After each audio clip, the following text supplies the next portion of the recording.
ಸರ್ಕಾರಿ ಶಾಲೆಯ ಅತಿಥಿ ಶಿಕ್ಷಕಿಯೊಬ್ಬರ ಮೇಲೆ ಮಾರಣಾಂತಿಕವಾಗಿ ಹಲ್ಲೆ ನಡೆಸಿ ಬಳಿಕ ಆಕೆಯನ್ನ ನಗ್ನಗೊಳಿಸಿ ಮರಕ್ಕೆ ಕಟ್ಟಿ ಹಾಕಿರುವ ಅಮಾನವೀಯ ಘಟನೆ ಚಿಕ್ಕಮಗಳೂರು ಜಿಲ್ಲೆಯ ಕೊಪ್ಪ ತಾಲೂಕಿನಲ್ಲಿ ನಡೆದಿದೆ.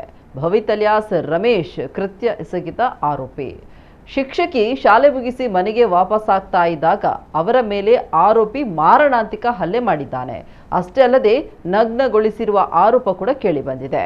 ಶಿಕ್ಷಕಿಯ ಕೂಗಾಟ ಕೇಳಿ ಸ್ಥಳಕ್ಕೆ ಧಾವಿಸಿದ ಮನೆಯವರು ಮತ್ತು ಸ್ಥಳೀಯರು ಆಕೆಯನ್ನ ರಕ್ಷಿಸಿದ್ದಾರೆ.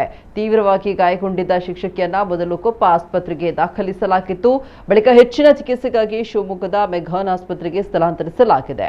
ಘಟನೆ ಬಗ್ಗೆ ಸ್ಥಳೀಯರು ಆಕ್ರೋಶ ವ್ಯಕ್ತಪಡಿಸಿದ್ದು ಜಯಪುರ ಪೊಲೀಸ್ ಠಾಣೆಯಲ್ಲಿ ದೂರು ದಾಖಲಿಸಿದ್ದಾರೆ.